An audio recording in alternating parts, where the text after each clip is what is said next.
buổi sáng ở Athens, thành phố của tri thức và mộng tưởng. Ánh nắng đầu ngày chiếu lên những bậc đá cũ của học viện Plato, nơi từng vang lên những cuộc đối thoại khiến nhân loại phải suy nghĩ lại về chính mình. Gió mang theo mùi muối từ biển Aegean len qua từng hàng cột đá trắng. Một nhóm học trò quây quần quanh người thầy. Ông mặc áo choàng dài, mái tóc bạc bay nhẹ trong gió, đôi mắt sâu như nhìn xuyên qua mọi thứ đang tồn tại. Ông là Plato. Người không chỉ giảng triết lý mà sống như một biểu tượng cho nó. Thưa thầy, một học trò hỏi, vì sao chúng ta phải làm việc mỗi ngày, nếu rồi cuối cùng ai cũng phải chết? Plato mỉm cười. Ánh mắt ông hướng ra xa, nơi mặt trời đang nhô dần lên. Con thấy ánh sáng kia không? Ông hỏi. Chừng nào con còn nghĩ rằng làm việc là gánh nặng, con vẫn đang sống trong hang tối của chính mình. Nhưng khi con thấy trong từng việc nhỏ có ánh sáng của chân lý, thì dù chỉ quét sân hay gánh nước, con cũng đang đi về phía mặt trời. Không khí im lặng, gió khẽ rung những chiếc lá ô liu, như cũng đang gật đầu trong sự đồng tình vô ngôn. Ngày đó, Plato đang giảng về ý nghĩa của lao động, một đề tài mà ít triết gia thời ấy quan tâm. Với người Hy Lạp cổ, làm việc chân tay bị xem là thấp kém, chỉ dành cho nô lệ. Nhưng Plato lại khác. Ông nói, không có công việc nào thấp hèn, chỉ có linh hồn chưa thức tỉnh. Trong mắt ông, công việc không chỉ là phương tiện để sống, mà là tấm gương phản chiếu linh hồn con người. Người thợ gốm đang nắn đất, học kiên nhẫn. Người nông dân gieo hạt, học niềm tin vào ngày mai. Người thầy dạy chữ, gieo ánh sáng cho thế giới. Và người triết gia chỉ là kẻ đi tìm ý nghĩa trong tất cả những điều đó. Nhưng rồi Plato dừng lại, nhìn vào những đôi mắt trẻ đang say mê lắng nghe. Ông hỏi, còn các con làm việc vì điều gì? Một người đáp, vì danh tiếng. Người khác, vì để sống. Một người thì thưa nhỏ, vì sợ bị bỏ lại. Plato khẽ gật đầu.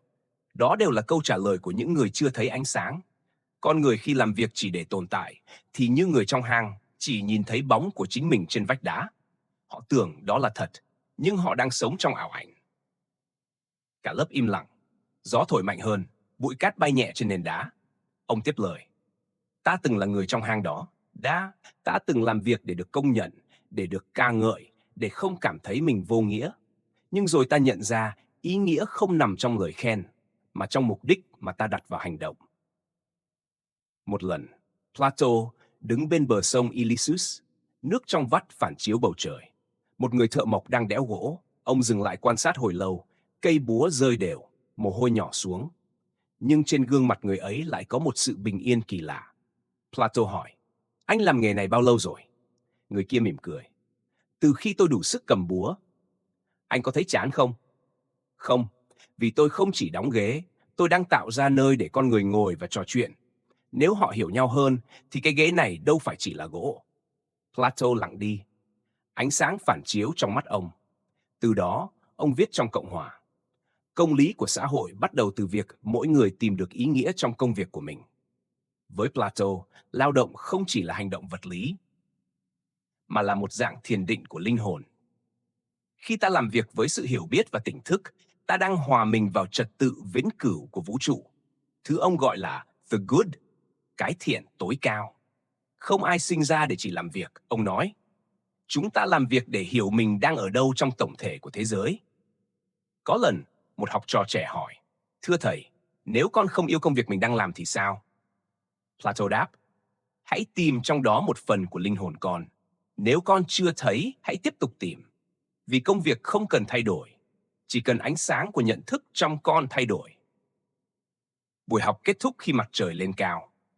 Trên nền đất, những cái bóng của họ kéo dài, như những hình người đang bước ra khỏi hang động. Plato nhìn về phía xa. Athens rực rỡ trong ánh vàng. Ông biết rằng mỗi con người đều có một hang riêng.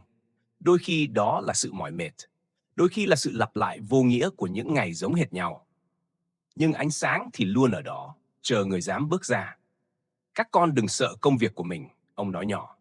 Vì chính công việc, nếu được làm với tâm thức sáng suốt, sẽ là chiếc đuốc dẫn con ra khỏi bóng tối.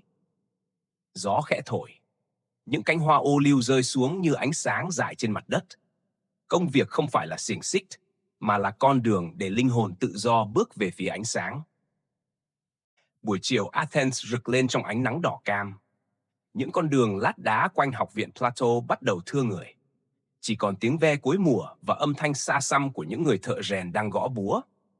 Plato lặng lẽ đi dọc bờ sông Ilissus. Những hàng liễu rủ bóng xuống mặt nước. Gió thổi qua, tạo thành những gợn sóng nhỏ như đang thì thầm với ông điều gì đó. Ông nhớ lại những ngày còn trẻ, khi Athens vẫn rực rỡ dưới hào quang của Socrates.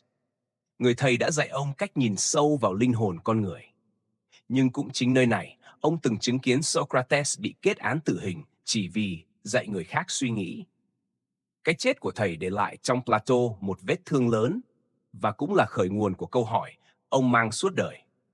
Tại sao con người làm việc, học hỏi, đấu tranh nhưng lại không hiểu vì sao họ làm thế? Từ đó, ông nhận ra, khi ta đánh mất ý nghĩa, ta bắt đầu sống như một cái bóng. Ta lặp lại hành động mỗi ngày. Ta vội vàng hoàn thành nhiệm vụ. Ta chạy theo những điều người khác bảo là đúng. Nhưng ta không còn cảm thấy sống thật. Plato gọi đó là cái hang của linh hồn. Trong cái hang ấy, người ta chỉ nhìn thấy bóng của công việc, chứ không thấy ý nghĩa thật của nó. Một buổi giảng ở học viện, giọng ông trầm, chậm, vang vọng giữa khoảng không tĩnh lặng. Hãy tưởng tượng có những người sống trong hang tối từ khi sinh ra. Họ bị xích lại, chỉ nhìn về phía trước, nơi ánh lửa chiếu lên những cái bóng của thế giới bên ngoài. Họ tưởng rằng đó là thật. Và khi ai đó nói với họ rằng có ánh sáng bên ngoài, họ sẽ giận dữ vì ánh sáng ấy khiến họ chói mắt. Ông dừng lại, nhìn từng khuôn mặt học trò đang suy nghĩ, rồi nói tiếp. Chúng ta cũng vậy. Khi làm việc mà không hiểu tại sao, chúng ta chỉ đang sống với cái bóng của giá trị, danh tiếng, tiền bạc, thành công. Những ảo ảnh khiến ta quên mất linh hồn thật. Một học trò hỏi. Thưa thầy, nếu vậy làm sao để thoát khỏi cái hang? Plato đáp, phải can đảm nhìn vào ánh sáng, phải dám chịu đau khi ánh sáng làm tổn thương mắt ta, vì đó là cái giá của sự thức tỉnh. Người thoát ra khỏi bóng tối là người dám chịu cô đơn, dám đối diện với chính mình. Từ đó, ông dạy học không chỉ bằng lời nói, mà bằng sự tĩnh lặng. Trong nhiều buổi chiều, ông cùng học trò ngồi bên bờ sông, lắng nghe tiếng nước chảy, để hiểu rằng lao động cũng như dòng sông ấy. Nếu biết hướng dòng chảy, nó sẽ tưới mát cả cánh đồng. Còn nếu để nó trôi vô định, nó sẽ hòa tan chính mình trong vô nghĩa. Ông kể một câu chuyện. Một người thợ đá trẻ được giao khắc tượng cho đền Athena. Anh làm việc hăng say những ngày đầu, nhưng rồi chán nản vì không ai biết đến tên mình. Anh bỏ việc, đi lang thang. Nhiều năm sau, anh trở lại đền. Nhìn thấy những bức tượng mình từng khắc vẫn đứng đó, vẫn được người đời chiêm ngưỡng. Anh bật khóc, không phải vì hối hận, mà vì hiểu ra rằng ý nghĩa không nằm ở danh tiếng, mà ở việc đặt linh hồn vào từng nhát đục của mình. Plato nói, đó chính là công việc của linh hồn. Trong triết học của ông, mỗi con người có một ergon, một công việc gắn liền với bản chất riêng. Người tìm được ergon của mình sẽ hạnh phúc, vì khi đó họ đang sống đúng vai trò mà linh hồn đã chọn từ trước khi sinh ra. Còn nếu làm việc trái với điều đó, họ sẽ thấy mệt mỏi, lạc hướng và trống rỗng, không phải vì công việc khó, mà vì nó không chạm được tới linh hồn họ. Ông từng nói, khi con chim cố bơi như cá, nó sẽ đau khổ. Khi con cá cố bay như chim, nó sẽ tuyệt vọng. Nhưng khi chúng sống đúng bản chất của mình, cả thế giới trở nên hài hòa. Câu nói ấy trở thành nền tảng cho triết lý công bằng trong Cộng hòa. Mỗi người làm đúng việc của mình và làm với ý nghĩa thì xã hội sẽ yên bình. Một buổi chiều khác, khi Athens dần chìm trong hoàng hôn, Plato cùng học trò leo lên đồi Lycabettus. Trên cao thành phố tỏa sáng như một tấm gương của mặt trời. Ông chỉ tay xuống, nhìn xem, mỗi căn nhà kia đều sáng đèn, nhưng không phải ánh sáng nào cũng ấm. Nhiều ánh đèn là của người mỏi mệt, làm việc trong cô đơn, chỉ để sống tiếp một ngày nữa. Ông quay lại, ánh mắt hiền hậu. Vì thế, các con phải hỏi mình mỗi ngày, công việc này có giúp ta tiến gần hơn đến linh hồn thật của mình không? Gió thổi, mang theo hương hoa oải hương dại ven đồi. Plato nói tiếp, nếu không, hãy dừng lại, đừng sợ thay đổi. Vì sống trong ánh sáng của chính mình còn đáng giá hơn sống cả đời trong bóng tối của người khác. Đêm buông xuống, cả nhóm im lặng. Ánh trăng tròn chiếu xuống những phiến đá trắng, phản chiếu ánh sáng mờ nhạt. Plato nhìn mặt trăng. Ánh sáng ấy không tự tỏa ra. Nó phản chiếu ánh sáng của mặt trời, giống như tâm hồn con người phản chiếu ý nghĩa của thượng trí. Ông nói nhỏ, ngay cả trăng cũng chỉ sáng khi biết mình phản chiếu điều gì. Và trong tĩnh lặng của đêm Athens, ông khép lại buổi học bằng một câu triết lý nhẹ như hơi thở. Người làm việc mà không hiểu tại sao, giống như kẻ soi gương trong bóng tối, có hình mà không có hồn. Câu nói ấy lan đi, trở thành ngọn đuốc nhỏ trong tim nhiều thế hệ học trò. Và cũng từ đó, người ta gọi Plato là người dạy con người tìm thấy ánh sáng trong việc mình làm. Chỉ khi nhận ra mình đang trong hang, ta mới có cơ hội bước ra. Buổi sáng, Athens trong trẻo, sương phủ nhẹ trên những bậc đá dẫn lên đồi Areopagus. Plato bước chậm giữa những khối cột trắng nhuốm màu thời gian. Theo sau ông là vài học trò trẻ tuổi. Trên tay ông chỉ có một cây gậy gỗ, nhưng ánh mắt thì rực sáng, như thể ông đang nhìn thấy điều gì đó vượt xa khỏi những gì mắt người có thể thấy. Đó là ngày ông kể về ẩn dụ nổi tiếng nhất của triết học phương Tây, cái hang của linh hồn. Giọng ông trầm, đều như sóng biển Aegean vỗ vào bờ. Hãy tưởng tượng, có những con người sống trong một hang động từ khi sinh ra. Họ bị xiềng lại, chỉ có thể nhìn về một hướng. Phía sau họ là ngọn lửa. Phía trước là bức tường, nơi những cái bóng nhảy múa. Và họ tin rằng thế giới ấy chỉ có bóng và tiếng vang là tất cả những gì tồn tại. Plato dừng lại, nhìn vào những gương mặt đang im phăng phắc. Gió nhẹ thổi qua làm rung tấm áo choàng của ông. Rồi ông nói tiếp, một ngày nọ, có người được tháo xiềng. Anh ta quay lại và thấy ngọn lửa, thấy những vật thật đang tạo nên cái bóng. Rồi anh bước ra khỏi hang, chói mắt vì ánh sáng mặt trời, đau đớn vì lần đầu tiên phải đối diện với thực tại. Một học trò khẽ hỏi, thưa thầy, ánh sáng đó là gì? Plato đáp, giọng trầm ấm như ánh nắng lan trên những tán ô liu. Đó là chân lý. Ánh sáng ấy tượng trưng cho tri thức thật, ý nghĩa thật, bản chất thật của cuộc đời. Khi con người chịu bước ra khỏi bóng tối vô minh, họ không chỉ thấy thế giới mà còn thấy chính mình. Ánh sáng, biểu tượng trung tâm trong tư tưởng của Plato, không chỉ là thứ để soi đường, mà còn là phép thử của linh hồn. Ông nói, không phải ai cũng chịu nổi ánh sáng. Nó làm ta đau mắt, làm ta hoang mang. Vì ánh sáng buộc ta phải thay đổi, buộc ta phải sống thật.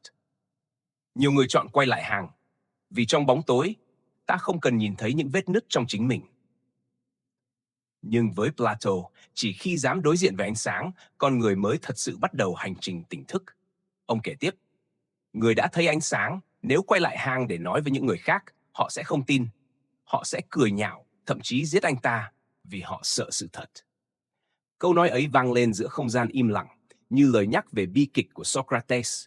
Người thầy đã chết vì nói ra chân lý mà người đời không muốn nghe. Plato khẽ cúi đầu.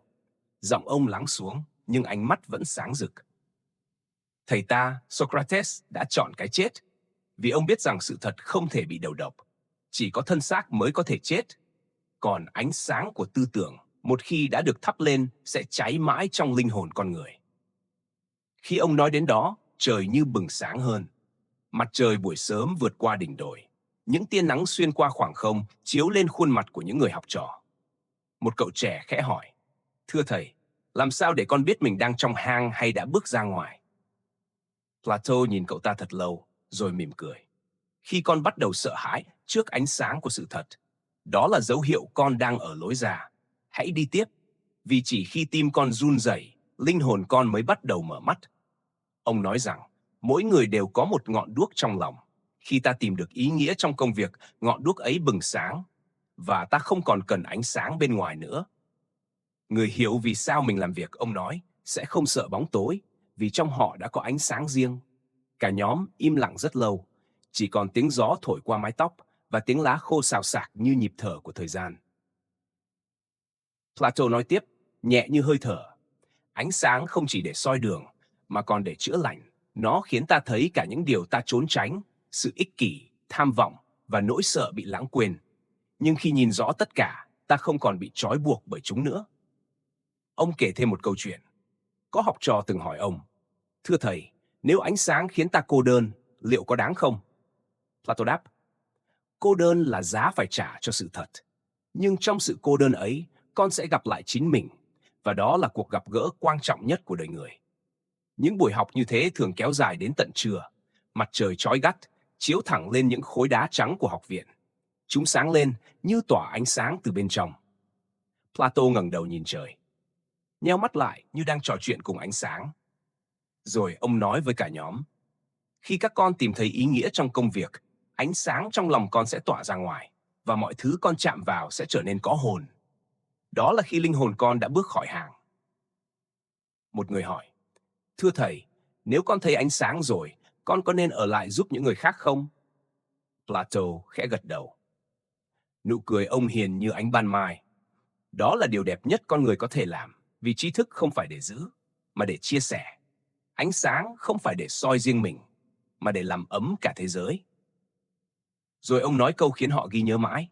Người có tri thức mà không giúp ai, khác gì ngọn đèn tự tắt để giữ ánh sáng cho riêng mình.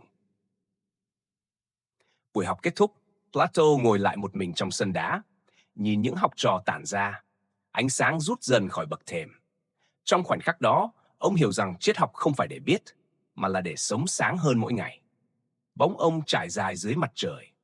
Nhưng trong đôi mắt ấy không còn là nỗi đau của người mất thầy, chỉ còn sự bình thản của người đã hiểu rằng ánh sáng không bao giờ tắt.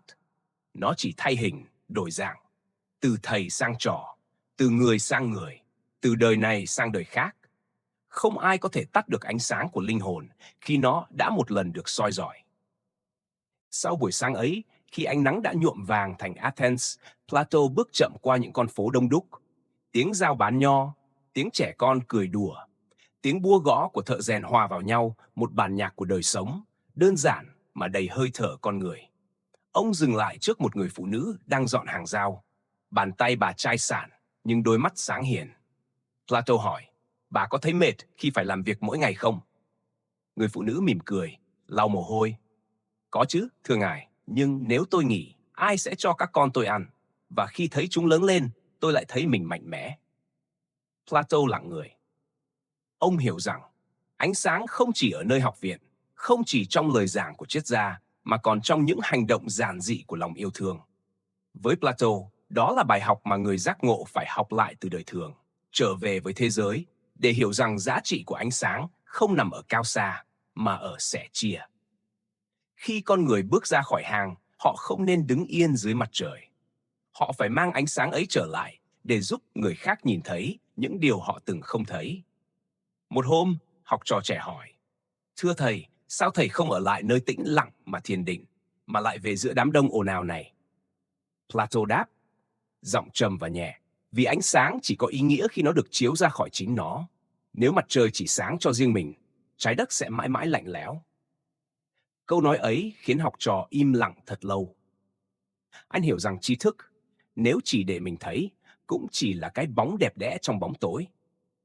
Thế nên Plato bắt đầu đưa triết học ra khỏi cổng học viện.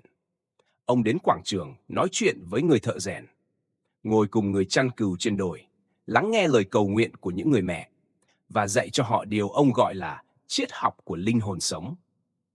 Triết học không phải để hiểu, mà để sống thấu hiểu. Ông nói vậy với những người dân bình thường, những người chưa từng đọc sách, nhưng mang trong tim trí tuệ tự nhiên của cuộc đời. Một buổi chiều, ông cùng một người nông dân ngồi bên ruộng lúa. Người kia kể, năm ấy hạn hán, tôi định bỏ ruộng mà đi, nhưng rồi tôi ở lại. Vì tôi tin khi ta gieo, trời sẽ có cách đáp lại. Plato mỉm cười. Ông có biết không, câu nói ấy chính là triết học, vì nó nói rằng hành động có niềm tin là cầu nối giữa con người và chân lý. Với Plato, công việc, dù là triết gia hay nông dân, đều là một dạng thiền hành động. Không phải thiền bằng cách rời khỏi thế giới, mà thiền ngay trong từng hành vi của thế giới. Khi người thợ gốm tập trung vào vòng xoay của đất sét, khi người phụ nữ đặt tình thương vào mẻ bánh, khi người thầy gieo từng con chữ, đó đều là những linh hồn đang thắp sáng thế giới theo cách riêng.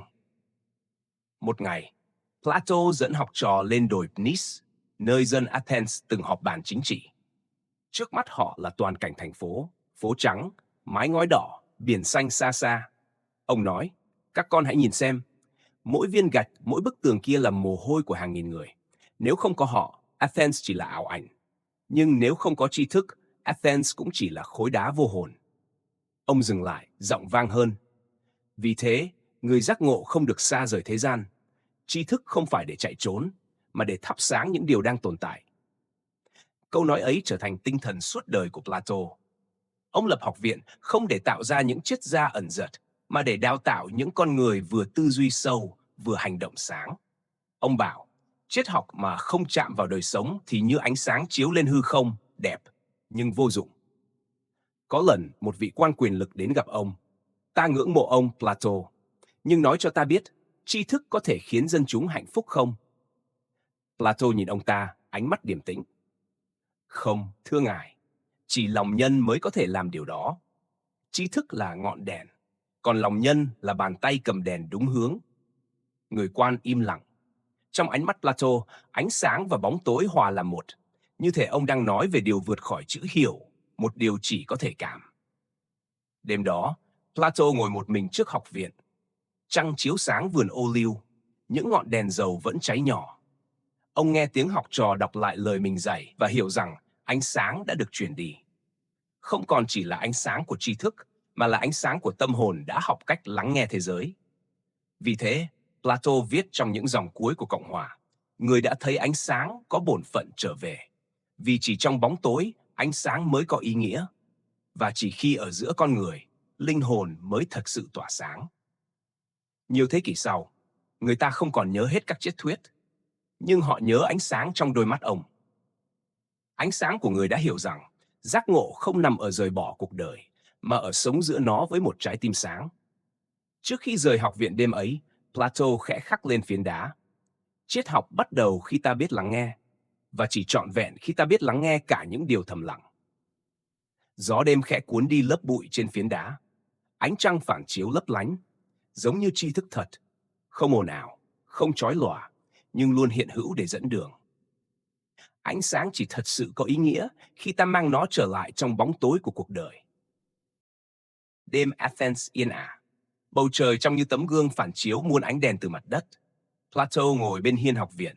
Ánh đuốc hắt lên khuôn mặt ông một sắc vàng ấm, gió đêm mang theo hương ô liu, tiếng bước chân học trò xa dần khiến không gian càng lặng. Ông nhìn ngọn đèn nhỏ trước mặt. Ngọn lửa ấy bập bùng, khi mạnh, khi yếu, nhưng vẫn kiên trì cháy. Plato khẽ mỉm cười. Ông nghĩ, con người cũng vậy. Chúng ta làm việc, phấn đấu, yêu, thất bại, rồi đứng dậy. Mỗi hành động là một ngọn lửa, và khi giữ được ngọn lửa ấy bằng tâm bình an, mọi việc ta làm đều trở thành thiền. Một buổi sáng khác, bình minh còn mờ sương. Plato dẫn học trò ra khu vườn nhỏ cạnh dòng suối. Ông không nói gì suốt quãng đường, chỉ để họ nghe tiếng gió và tiếng nước. Khi họ ngồi xuống, ông hỏi, các con nghe thấy gì? Một người đáp, con nghe tiếng nước. Người khác nói, con nghe tiếng gió qua lá. Plato mỉm cười. Đúng, nhưng ta còn nghe thứ khác. Đó là nhịp của sự sống. Khi tâm các con lặng lại, mỗi âm thanh đều trở thành bài học. Ông kể về người thợ gốm ở vùng Corinth.